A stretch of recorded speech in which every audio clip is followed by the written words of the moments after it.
बाबूजी हम बड़ा परेशान बाड़ी। हमार तो ऐसन बियाह कई दिहल कि हम देखा तानी जिंदगी भर हमके रोवे के पड़ी। बहुत तू गलत कइला।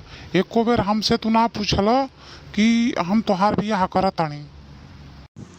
अरे का बात ये ऐसा हो गल कि तारे हमसे सवाल जवाब करता रहो? काहे तारे कहता तो?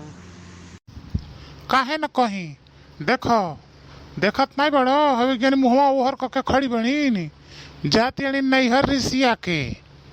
आ वो कैसे जाती अड़ी जितना कमा के देहले बाणी कुल गठिया के लेके जाती अड़ी। अच्छा ठीक बा, रुको हम उनसे बतियावत तानी। काहे ये तर करती अनिन भाई? का बात भइल? अरे तू कुछ कहले सुनले होइबा कि अपने मन ही जाए लगलिन रिसिया के। आज उले तो बड़ा एक के थारी हम खात रहला लोगन। काहे अब गड़बड़ हो गइल? सुहानी बेटा, काहे रिसिया के जाती है तू? का बात भइल? तू कुछ कहबू हमसे? का कहीं पापा कहले में कुछ बा नहीं। ई नहीं का सुनी, हमार सुन ले कर नहीं बा।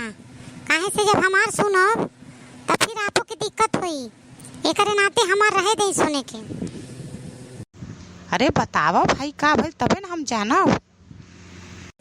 तब सुनी हमसे ही का कहले हमनी के रहल जाई दुइये परानी, हमनी के रहल जाई पत्थर में पारस हऊ, पत्थर में पारस हऊ तू ही सारा जगो संसारी। अपने घरे ले आके हाथना परिवार के हमरे माथे ठेकी देले आटे। हे गर्मी में हमरे बस कना खाना बना के खियावल। एकरे नाते हम जातड़ी नहीं हर।